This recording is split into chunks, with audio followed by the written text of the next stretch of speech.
Hey, Hey, thanks for coming. Glad you could. yeah, How you doing? pretty good. Right on. Yeah, Good idea with Yellow. That's one of my most favorite songs of all time. right? It's so good, I classic. was a Coldplay fan. Yeah, I'm excited. That one will probably be later next week, but that's a great like Oshik could just jump on that right away. Oh yeah, yeah, Take like no rehearsal. We could do it in a day. yeah. Do you think he needed higher? Yeah. Well, yeah, like not an octave higher, but like a different, like I don't know what the word is, but like, Yeah, it's um, it's it's up there. Like Chris Martin is some kind of an angel. He can just like get way yeah, up there. yeah. So yeah, we'll try it. Maybe let's like run it like real quick at the break tomorrow, just like even in the computer room. And I'll throw a capo on Okay, the guitar and then see how high you need it, and then I'll awesome, rework the chord charts for everybody else. Great idea. cool. You are motivated to make music. I like it. Yeah, don't know what else to do anymore. I thought, did you not have a job?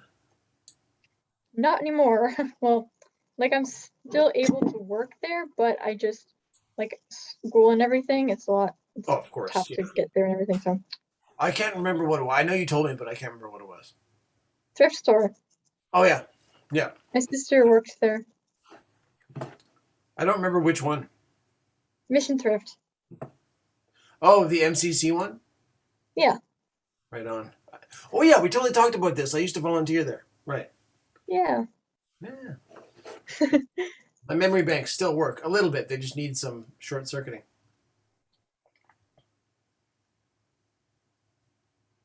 Okay, I'm gonna see who else is coming here. Okay. I know you missed the first part of this one, but Yeah. I posted the video of the previous one. You don't need to have actually seen it, and I'll be posting all of them later. And it's mostly just fun in the spooky season. Yeah. No marks, no assignments, just trying to have a good time and talk about weird music. Yeah. Why not? Just gonna check on Emmanuel.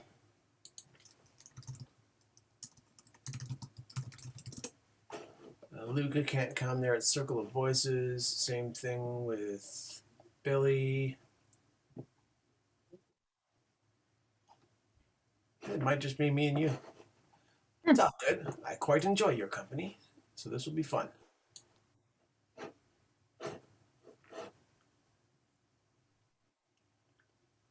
Well, someone said they were going to be a bit late. Oh, who was that? Um. Let me see.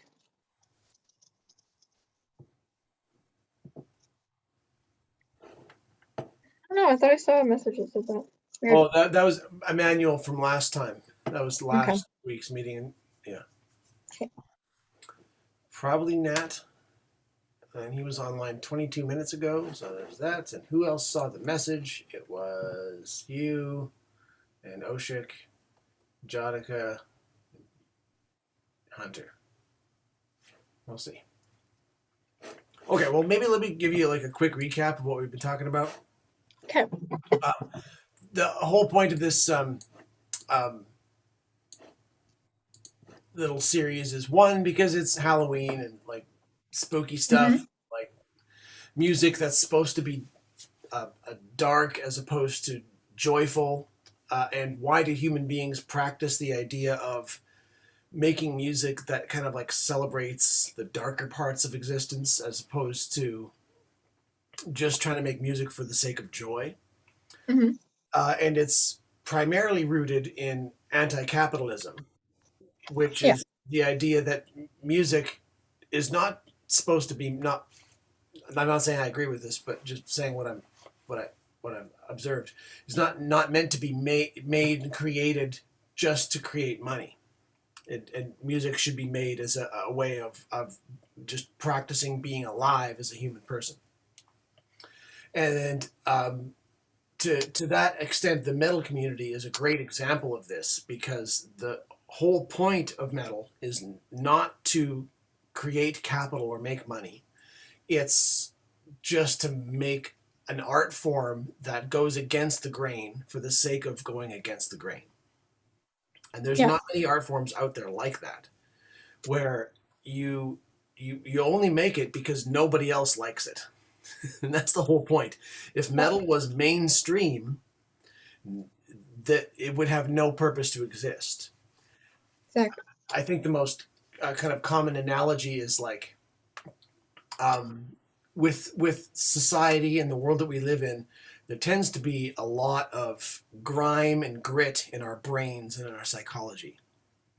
And the idea with metal is that it's trying to take steel wool to those sort of like infected parts of the brain and just scrub it out real hard. Yeah, Um, whether it's successful or not is a different thing. But the whole point is that if it's popular, it's not metal, and usually there's some kind of a connection to the occult, witches and demons and dark and spooky things, or connections to true crime, even making art not to encourage but to create awareness of like the underbelly of society.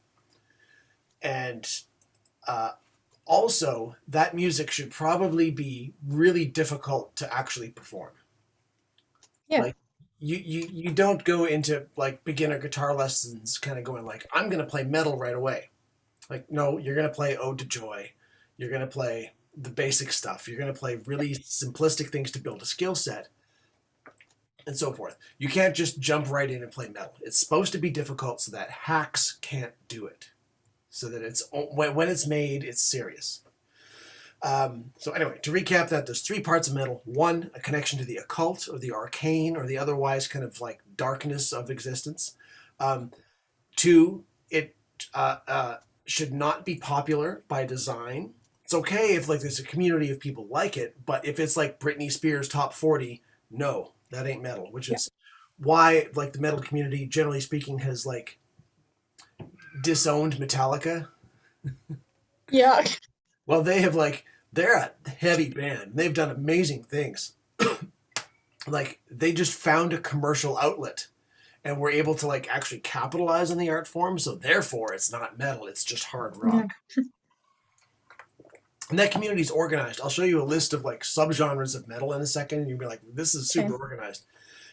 And three, it should be really, really difficult to perform. So, evil and spooky, not good if any other people like it, and should be very, very difficult to perform, or at least require some level of practice, experience, and dedication.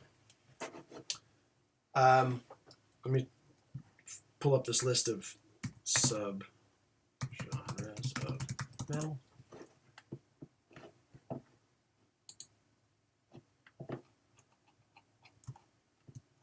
This is a bad list. Go to one that's more Wikipedia style. Heavy metal genres. I share my screen here. Just give me a thumbs up if you can see it. Hey, look at all these. Alternative metal, derivatives, funk, new, rap, national socialist, red and anarchist, black and heavy metal, symphonic, black and screamo, so forth. And it goes on and on and on and on. The level of subgenres with this are like greater than the level of subgenres for like classical music, which is like a way longer existence than um, than metal does. How old do you think the concept of metal music is? Like, round about what year would you say it was born? Like in the like 60s to 70s, maybe. Yeah, it certainly wasn't like 1850 or something, right? It's definitely like around like the nascency or like the birthplace of rock, but it's like the dark side of rock. Well, rock was like about partying and love and life and stuff like that. This was like about trying to tear down the system. And it might be said that like punk music has a connection to this, but Yeah. not in the same sort of way, because punk was supposed to be really easy to perform. Here's your three chords, just be loud and abrasive, and that's it. Yeah. They don't connect with each other that way, but that doesn't mean that it's not heavy. Anyway, let's start by listening to a new piece of metal, and then I want to show you where the birthplace of metal started. Okay. Have you heard of the band Ginger? I think I've heard them before of them. Yeah. So one of the hallmarks of any kind of metal is the ability for the vocalist to stop sounding like a singer and start sounding like a war scream. That's one of the bits, and to do that, it takes extreme practice and skill to not harm yourself, but to be able to do it for any length of time, and also understand that most people are not going to think, "Hey, what a beautiful singer." Yeah. You know, this the thing that you're going for with your, if I might say, absolutely gorgeous voice that I'm privileged to listen to on a day-to-day basis. Imagine trying to be not beautiful, but just as abrasive as possible. That takes a bit of guts as a performer, because it's like, no, no, no. Yeah. I'm going to sound ugly for the sake of sounding ugly. Okay, we were talking about Captain Marvel today, right? Yes, we were. Okay, so the scrolls, the shapeshifters, I watched it yesterday, and I was like, you know what this reminds me of is the singer from Ginger, and how there might be actual shapeshifters on the planet. And anyway, I started going down a rabbit hole in my brain, and this singer for this band, I don't even know what their name is, but the level of change that their voice goes through in this recording is bananas. This is one of the most metal things I've ever heard. It's in an odd time signature. There's really heavy tones. It's all really complicated, well orchestrated stuff, but the vocalist just destroys me. It's amazing. I'm really curious to hear your reaction to this as a fellow vocalist, fellow female vocalist, because I've never heard anything like this in my life. And then Yeah, my sister plays a lot of like speed metal. Yeah. But it's more about the music than the vocals, I feel like. Yeah, it's about like the industrial kind of like really focused on rhythm. Yeah. It's not melodic in any way. Yeah. And that's the point. I'm glad you mentioned that. It's like, this is not about like singing pretty words and like making a cool melody and orchestra. It's just about the raw primal energy of hit shit loud, you know. Yeah. I like that kind of stuff as a drummer in particular. But anyway, so here's this song's called Pisces by Ginger, and it's live, so you know it's not like how can I put this? It's not like been studio magicked. Okay. Here we go. I usually turn my video off for these because it makes for better streaming, but you don't have to. Okay. In fact, I kind of want to see what your reaction is when you hear this thing, so maybe keep it on. Here we go. Oh, I've seen. Okay, sorry. You have seen this? Yeah, you showed me it a couple of years ago. Oh, were you in the class at that time? Oh, yeah. Okay. Well, anyway, I'm still, because I'm going to post this later. But I can't really remember it, but I know. Yeah. Okay. Well, anyway, let's watch it anyway, and then it'll be part of the stream for later.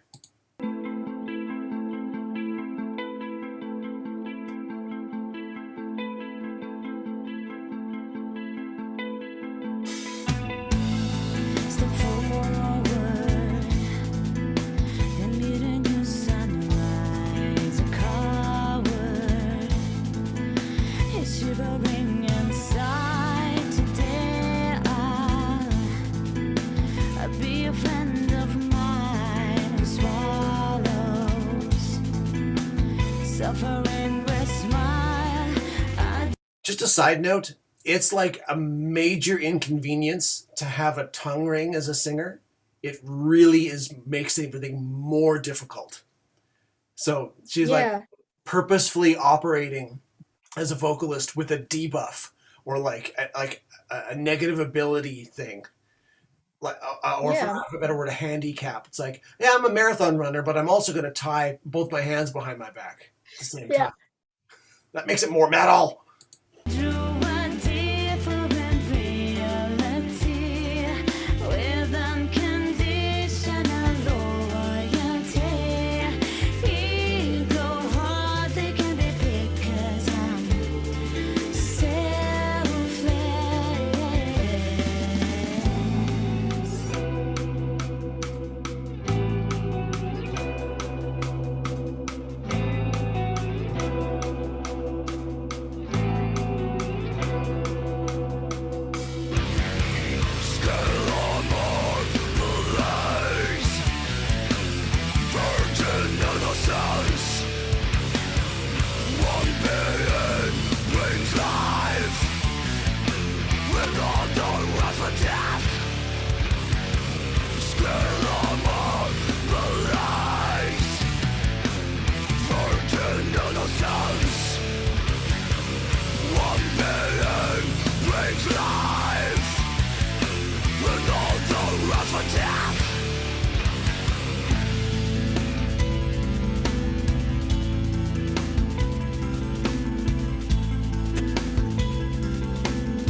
No promises I ever give.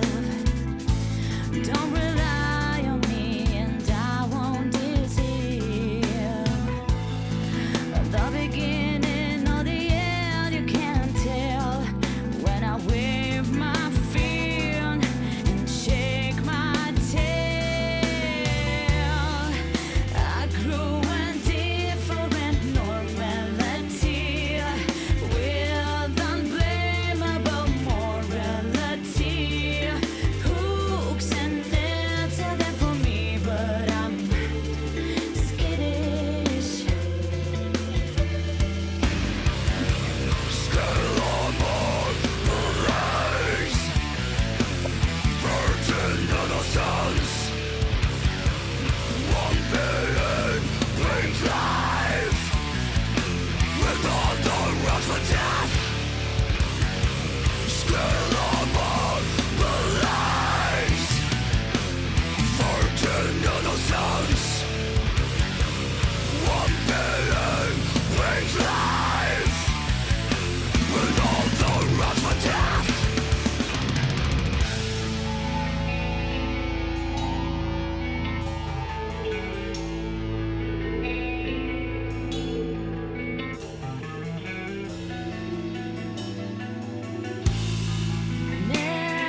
Neptune's child, shivering inside, drowns in a liquid gold.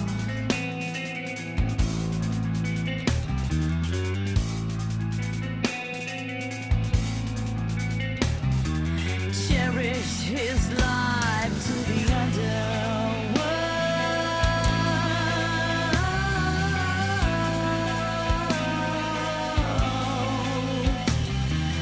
Make me flashing when the winter cries. Voices swimming through the river, hold the life against the stream. Searching for the room to catch on and see the sun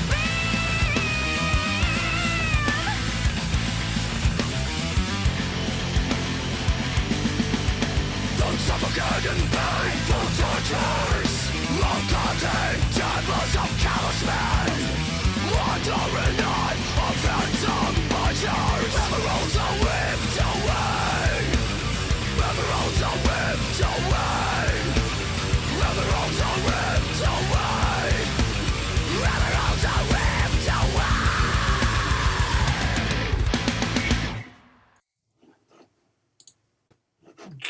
Good Lord. Like, what is even happening? Well, How I'm just is- shocked I'm shocked she could mix the two together like side by side like that without flubbing up. Yeah, no kidding. And how many takes they might have done, who knows? Yeah. But, like, it's the music of extremes. You know, and putting them right next to each other like that. But then also being the same human being, being able to make that completely different sound Yeah. is just, it's incredible. And it would never ever get played on the radio. Oh no way. It's not gonna be like "Carry on my wayward son." Like there's nothing wrong with that, but it's the point is it's like I dare you to like this, Yeah. and if you like it, then we know that you're hip. I don't know if that's kind of the message there, but Yeah. anyway. Okay, let's go back to the birth of metal. You were 100% right to say the 60s and 70s, but there was a particular band from England in the mid 70s that kind of started the whole thing because they were the first ones on a major record label where the label took a gamble on this concept that people were making music that wasn't made to make you feel good. Where in the legacy that the Beatles and the Monkees and Pink Floyd and like all like the feel good bands, Jimi Hendrix of like the late 60s were like, everybody feel good, man, and free love and peace and end all wars and stuff. And then there's a band that's like, we want to sing about the devil and sacrifices and evil stuff. And then a label going like, yeah, sure, we'll publish that. Yeah. That gamble paid off because it spawned a whole genre of music and connected with a fan base of people who had been ignored by popular music until that point. So this thing I'm about to show you is certainly not the heaviest thing in the world. It's not even as heavy as Ginger there, but it is the birthplace of where the metal comes from. And then after that, I wouldn't mind hearing something that's really heavy that you're into, because so far you've been sharing with me stuff for the better part of 2 years that's the opposite of heavy. And that's not yeah. good. I definitely listen to some heavy stuff. I just don't talk about it. Well, this is the opportunity to share things about that because everybody's got darkness. I got plenty. And listening to that kind of music and making that kind of music helps me a great deal. It's like steel wool in my brain. It's like an internal therapy that I don't have to pay for.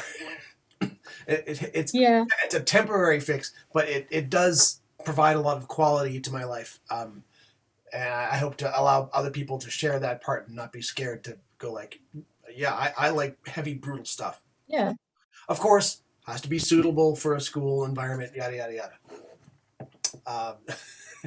It's more complicated than that, but you get it. Okay, so who do you think was the first metal band ever? Dude, I mean, that was in the 80s. I don't know. I know a lot of like 80s metal, but I don't know about like old stuff like that. Can you think of any metal bands in the 70s? Well, was Black Sabbath out in that time? Nailed it. I was going to say that before. Yeah. So Black Sabbath was both a band name and a song name and an album title. Really? They didn't refer to themselves as metal at the time, but they kind of fit all of the categories that one looks for when you're looking for metal. Yeah. Which is a connection to the arcane or the occult. It has to be difficult to play, and it has to be counterculture of some kind. Yeah. Let me show you the album cover.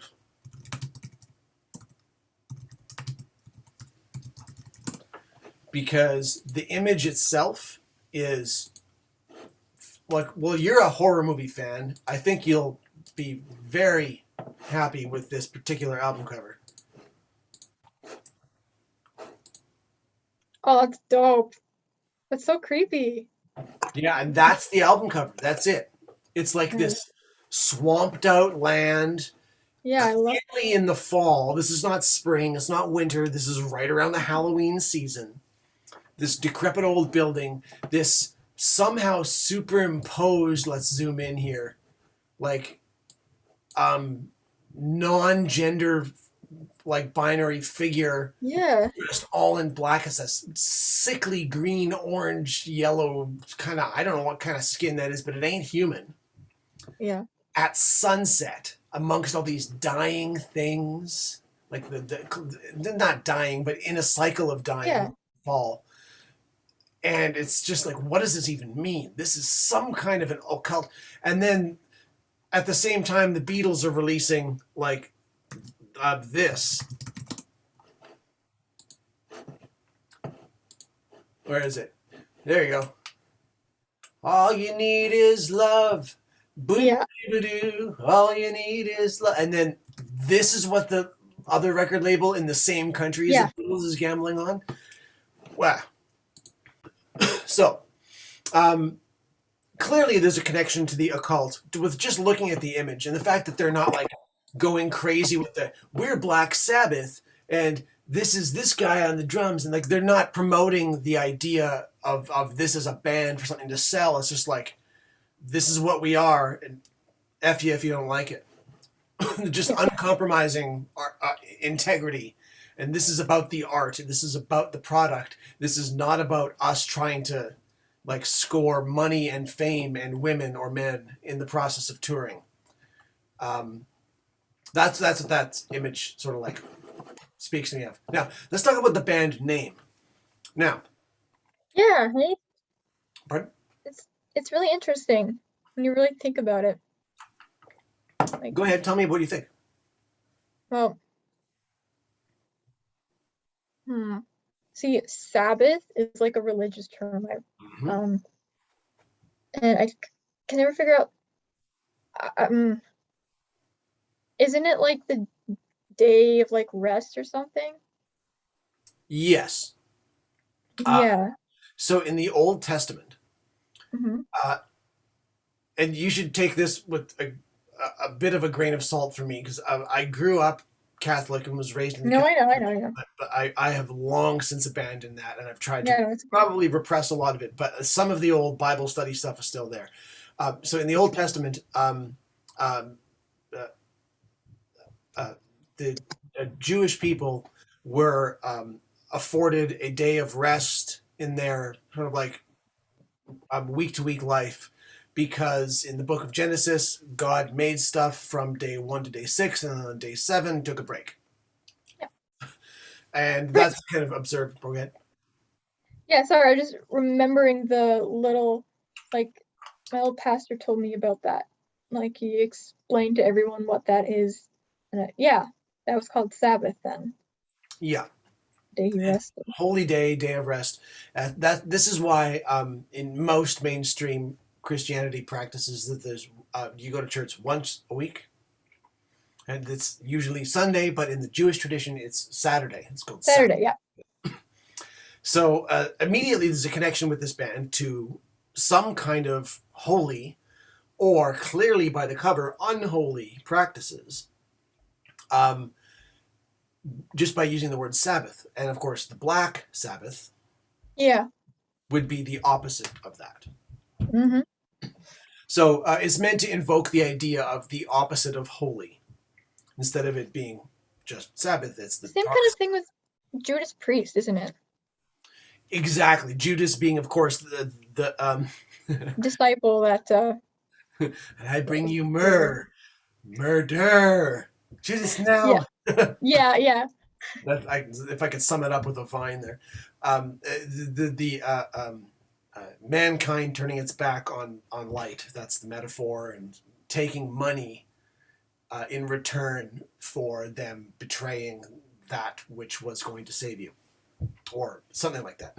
So the connection is Judas, like the dude who betrayed Jesus, and priest being like, the highest order in the church, other than bishop and so forth. But that came later. So you're 100% right. That's the idea, is that you take some kind of a religious turn and then just twist it. Something that was originally holy and twist it. Not for the sake of summoning the devil or otherwise claiming to have some kind of a connection to the legions of the underworld or whatever nonsense. Yeah. The idea is just like take a mainstream concept and twist it just to get a rise out of people. Yeah. And that's how it kind of got. That's how it's kind of used. Nirvana, by the way, is the same thing. If you're familiar with the concept of nirvana, it's like the Buddhist idea of enlightenment and heaven and so forth. Mhm.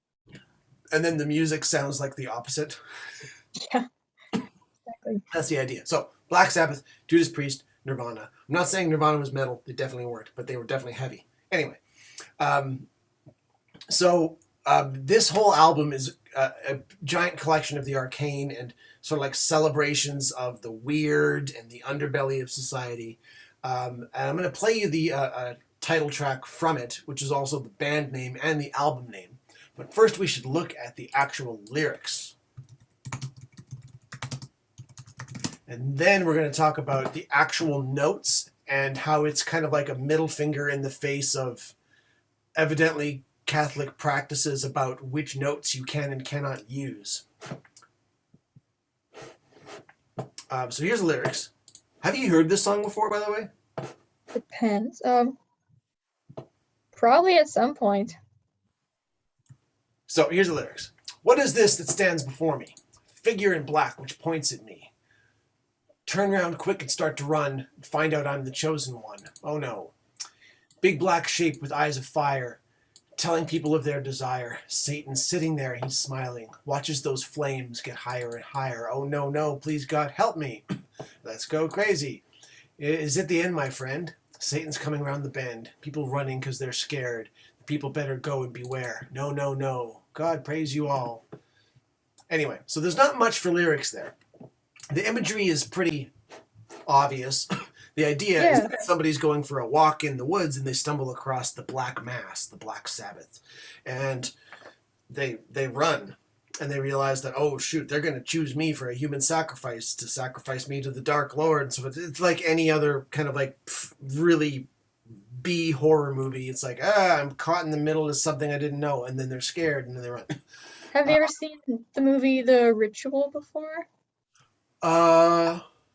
These 4 My memory. British hitchhikers, or Irish, not hitchhikers, they're going hiking in the mountains in Sweden, and it's nighttime and they find like a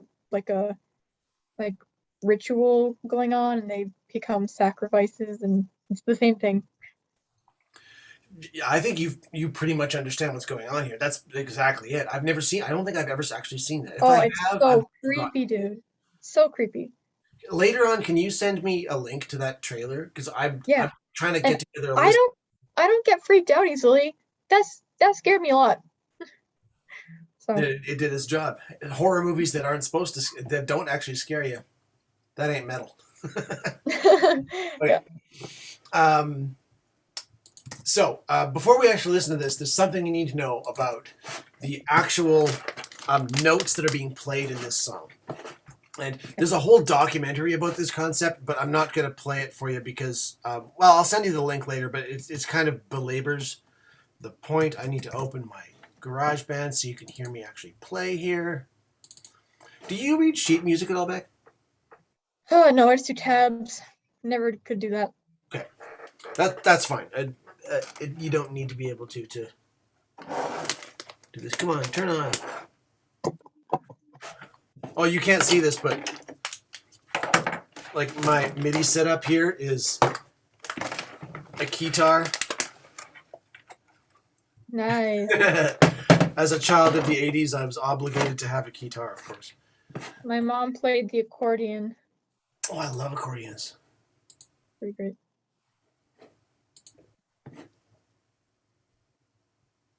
Come on, open the project. I made sheet music for this whole thing. So while this is loading, the idea is that during the Middle Ages, the Catholic Church was the largest commissioner of arts in the Western world. As in, they had the money to pay composers to make stuff for the glory of God. Bach is an example of this. Mozart is an example of this. And of course, all of like the Gregorian chants and things were part of it, and the idea is that everything needs to sound like it's summoning the heavens. And if you sing dissonant notes, like, can you hear that, by the way? Yes. Like, obviously singing combinations of notes like that, not great. The idea is if you sing perfect harmonies like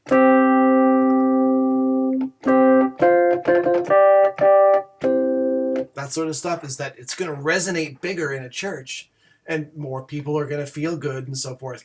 So there was this concept that if you sung or composed dissonant intervals,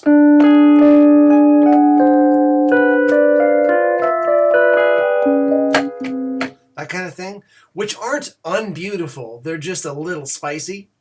Yeah. That they weren't appropriate to use in the church. So if you put them in your compositions, the church was less likely to pay you for your artistic work. And that turned into a rumor that this particular set of notes, these, were banned by the Catholic Church because if you played them in the cathedral, they'd summon the devil. It's obscenely silly and superstitious. It's like saying, like, if you don't throw salt over your shoulder, whatever, stick it. The reason that people didn't put them in the compositions is because they were hard to sing. Yeah. It's hard to tune. Is it easier to sing the same note or like really consonant sounding intervals, or is it harder to actually organize people to sing things that sound kind of spicy, so to speak? So that rumor took hold, and for literally centuries, it was even taught to me when I was in university, like, you're going to make a sample composition of Gregorian chant in your first year of music theory, and you're not allowed to use tritones because the Catholic Church banned those, and they might summon the devil. Clearly bullshit. Excuse my language. But here's what they look like and what they sound like. You see that? Okay, so I'll just play you an example of them together, and then in octaves, and then apart and so forth. And you'll get the idea. Not these specific notes, but the relationship between them. It could have been not a D and an A flat. It could have been a C and an F sharp, or it could have been an E and a B flat. It doesn't matter. But here's what they sound like.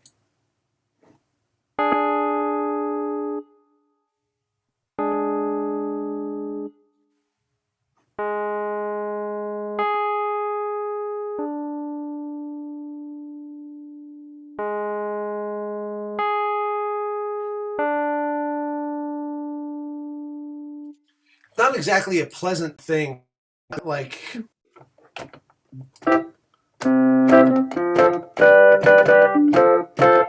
it's not, it ain't happy, but it's a sound that exists in nature. Anyway, I think you get the point. I'll shut that down.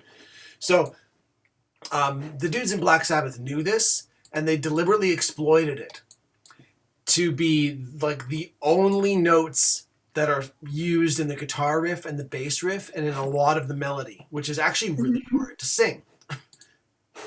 And you'll hear in the first bit of this Black Sabbath song that it starts with like a spooky soundscape, like there's rain and thunder and lightning, and then like a chime, like a church bell, like a death toll.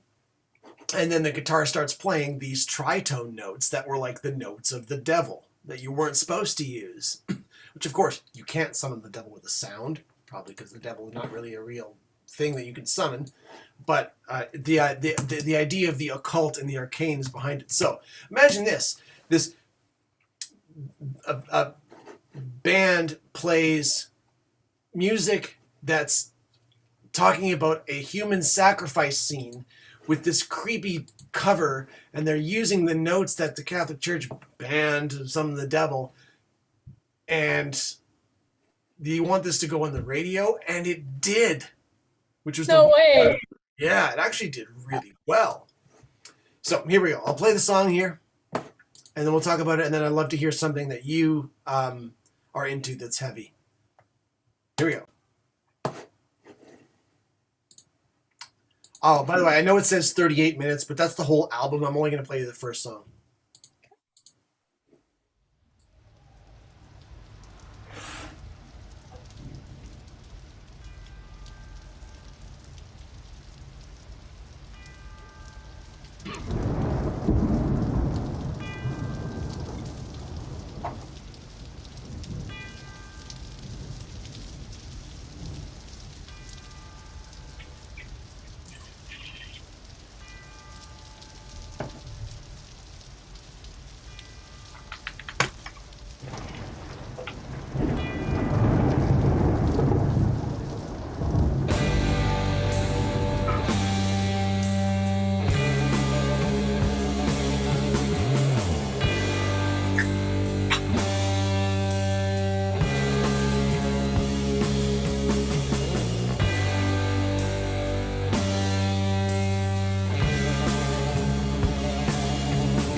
which points at me.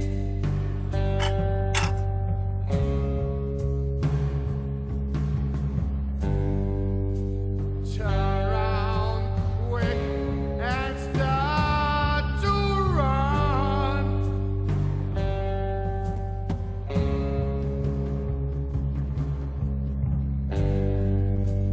Find out I'm the chosen one. Oh no!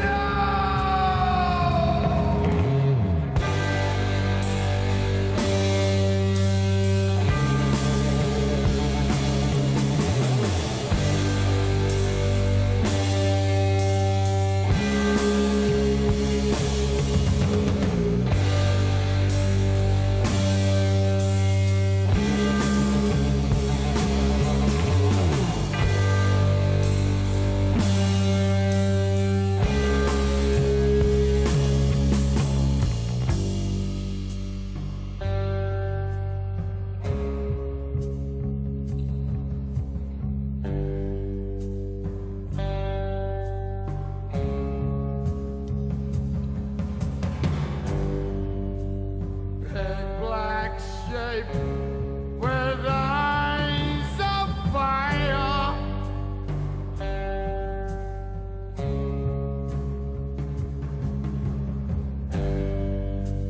Telling people their desire.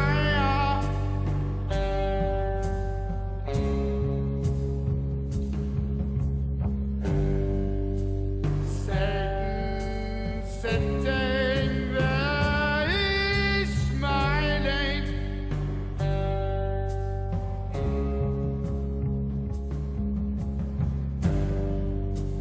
Watches those flames get higher and higher.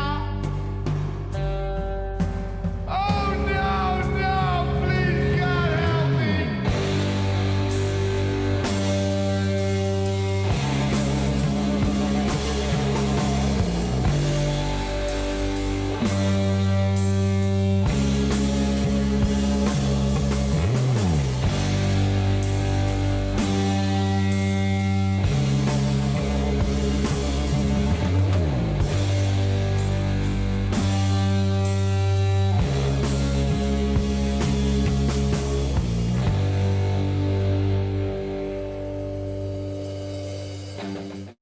And then it continues into the next song from there. That's really heavy for like late 1969. That first "Oh no" gave me chills, dude. The first what? The little "Oh no" he did.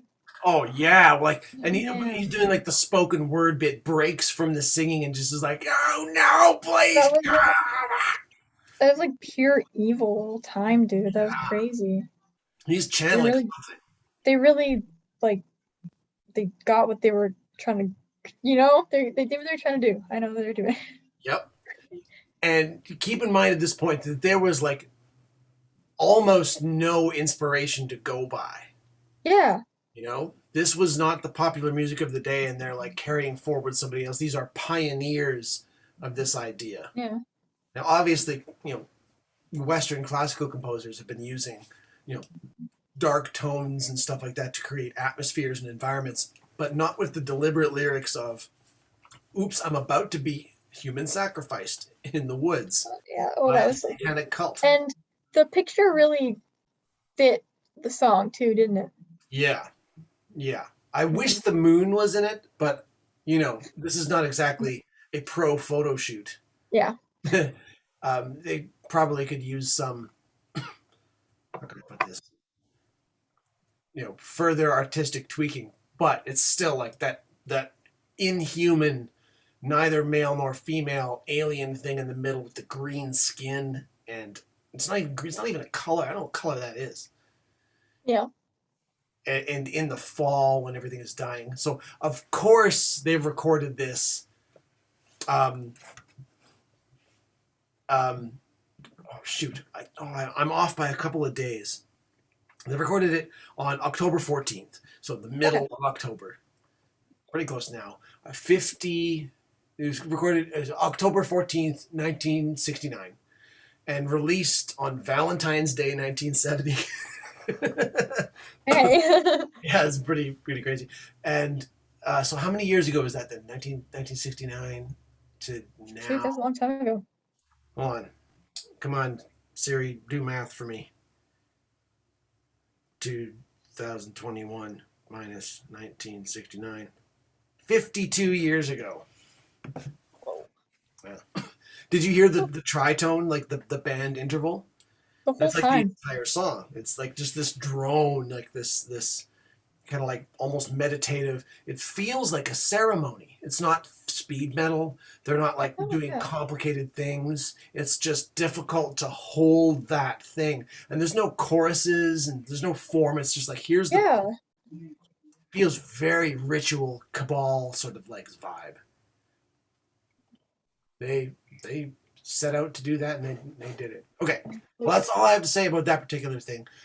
Next session, we're going to talk about some Canadian metal content because there's actually a very prolific Canadian metal community, which of course gets no radio play, none whatsoever. Nor should it probably if radio stations are trying to make money. And then we're going to talk about a site in um, oh shoot, what is it? Czech Republic that Okay. is like a really crazy, spooky building that's built out of bones, and there have been some concerts recorded there, and it's fascinating.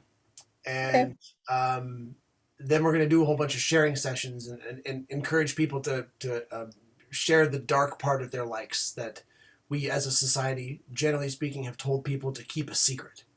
That's not healthy for anyone. Show us the dark side.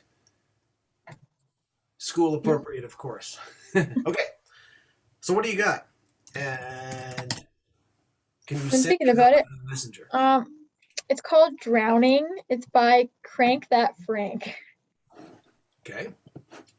And yeah, it's probably the most heavy, one of the most heavy ones I have.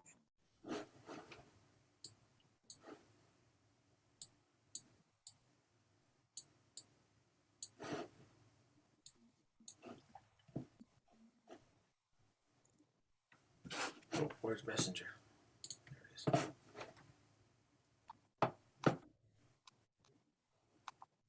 Okay. Um,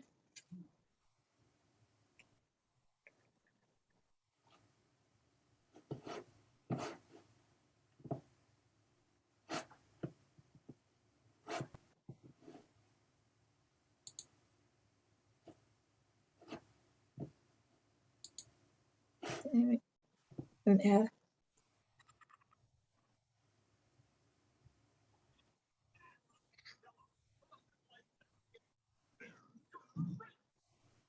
Okay.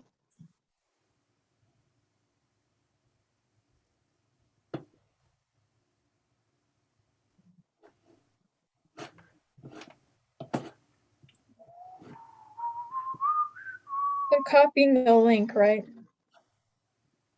Sorry? Or do I just send you the title or? Yeah, anyway, I can pull it up. Just go ahead and send it to me, and I'll figure it out from there. Okay.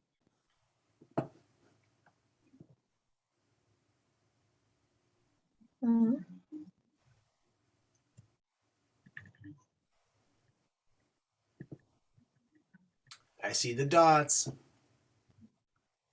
But Crank That Frank is one word. Oh, I guess I could have just searched this myself. Sorry. Derp.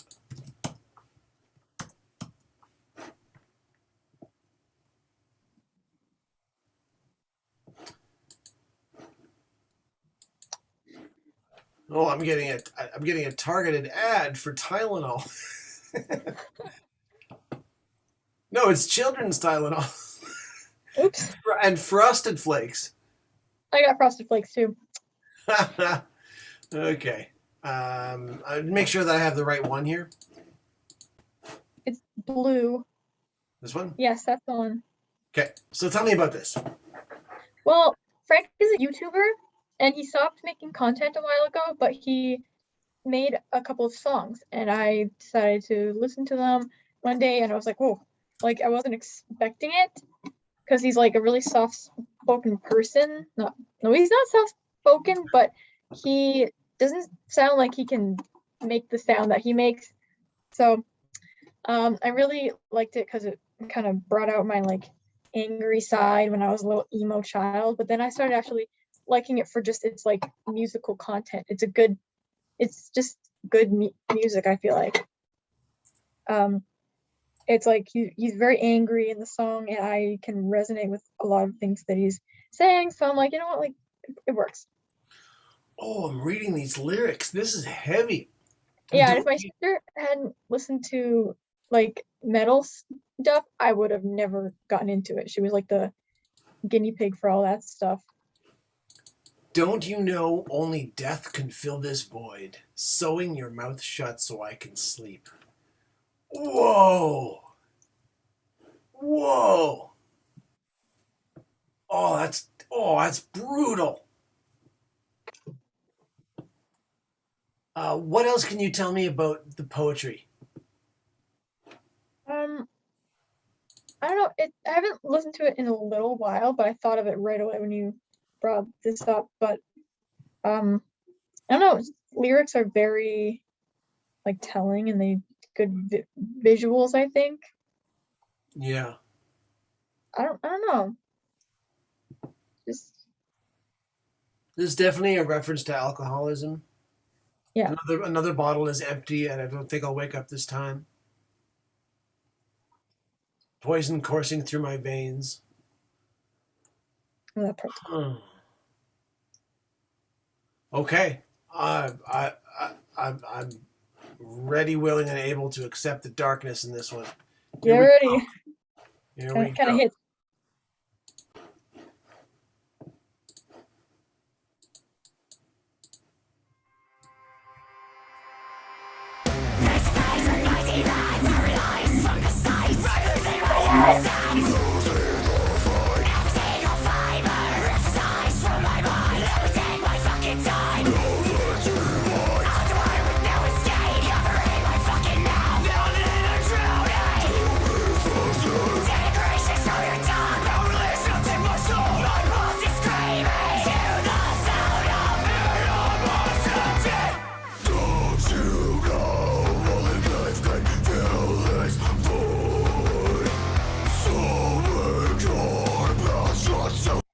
Oops, sorry.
That is out there. I love it. Yeah. Wow. Wow. Well, that's not even that old. That's like Oh. barely 2 years old. Mm-hmm. Oh, that's fantastic. Like what a great like combination of like heavy tones, really skillful vocal delivery, and like the drums are insane. Like just a Yeah, hey. mechanical, just I love it. Thing is, he hardly makes any music either. Like he's really just a YouTuber, used to be. So So this is a side project, man. There's quality there, no question.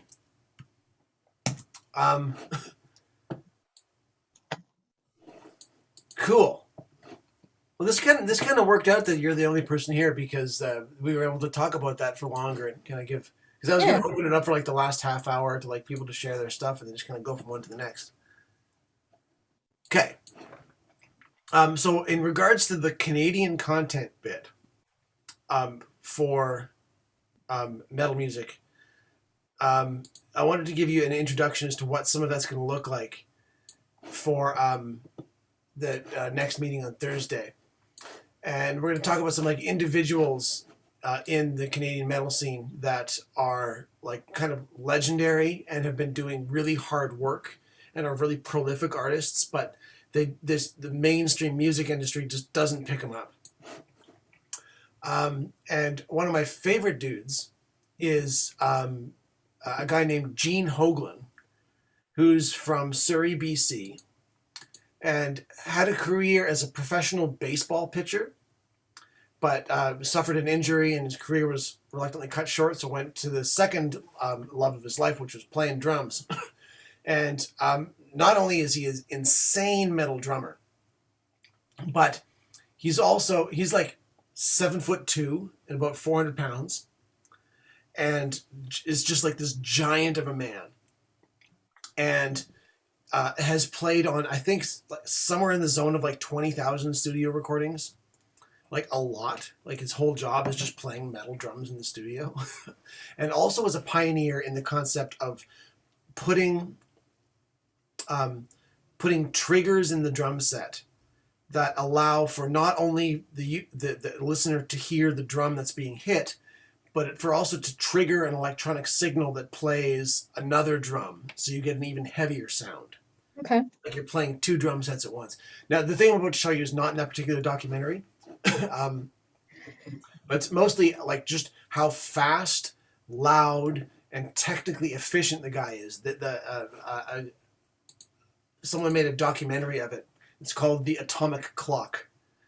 And he's just like an insane human being. I wanted to give this as a little bit of a teaser for the things we're going to talk about on the next lesson. Here we go.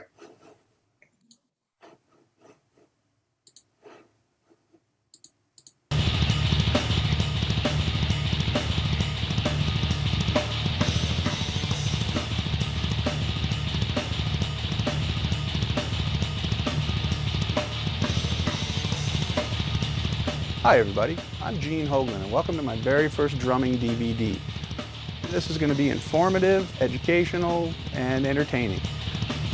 I get a lot of questions about what kind of pedals do I use. Do you use Axis pedals? Do you use Iron Cobras or Gibraltars or DW5000s? No. This is the greatest snare ever invented, to me anyway. This is how I get a lot of my tone on a lot of the records. I've recorded so many albums with this one right here. What I'm going to be doing with this DVD is taking you inside my head as I play, like the minutiae of my playing, what makes me, me as a drummer. Now I'm going to show you an example of what I call a blast beat. It's the Hoglan blast. I didn't even know I created a blast. That's pretty cool. I'm going to be showing you the tips, tricks, techniques, cheats that I use that allow me to be me. Let me do what I do. I use a lot of fingers when I play, a lot of bounce. I use a lot of wrist. The leg weights, like I say, they really help your speed, your stamina, your power, most importantly, your control. I'm going to be featuring tons from my new band Mechanism. It's pretty technical stuff, definitely shows off a lot that I can do, as well as some of the more non-metal stuff that I've done recently. You know, it's not all about the Holland metal. There's going to be tons of double bass on this and tons of groove and taste, so let's get cracking. Hell.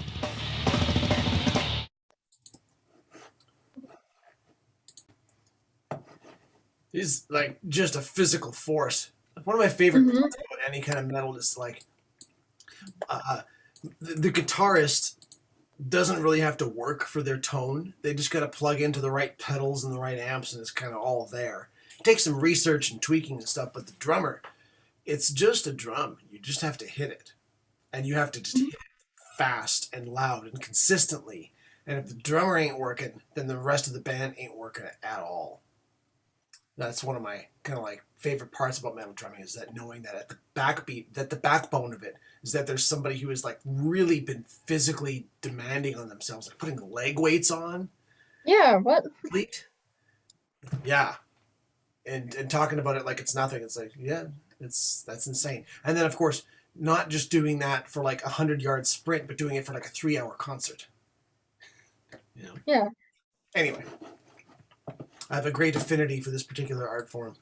When it's used to connect with people, not when it's used like, dude, bands like Cannibal Corpse and stuff like that, like it's just shock value for the sake of shock value. That's not metal. That's just cheap. It's disgusting. We're also going to listen to some Christian metal later on. That actually like Feel it? like some of like the brutality of like the Old Testament. Did you listen to Skillet? Skillet? No. Yeah. They're a Christian rock band. Okay, put that They're on the old. docket for next time. Skillet as in cast iron skillet? Yes. Their older stuff is obviously better. Cool. Oh yeah. Okay, no, I've seen some of these before. Yeah.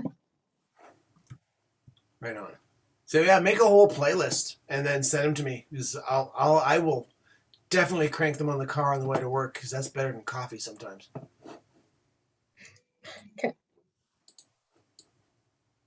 Okay, I think that's about it for the night. Questions, comments, concerns? No, I think I'm good. That was fun. I'm glad you came. It's always a good time spending time with you. So yeah. I'm sorry nobody else was here. I've got a whole bunch of like, sorry I can't, I'm working. Sorry I can't, I'm working.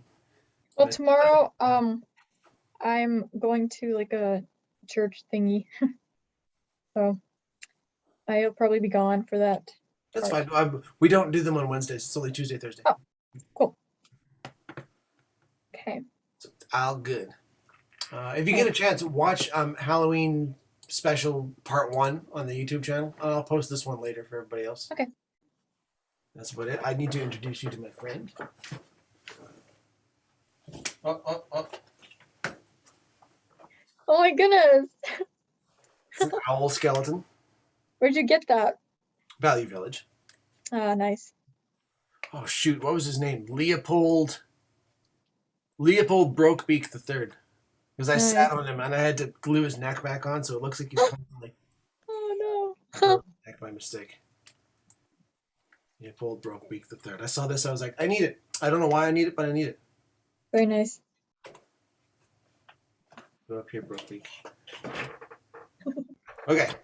I wish you good night. I will see you in the morning. And Yeah, see you. hope you have a lovely sleep and you have evil dreams. You say that to get rid of the evil dreams, not to encourage them. Counterculture. The opposite. Okay. Okay. Right on. Bye. Peace and love. Thanks for coming.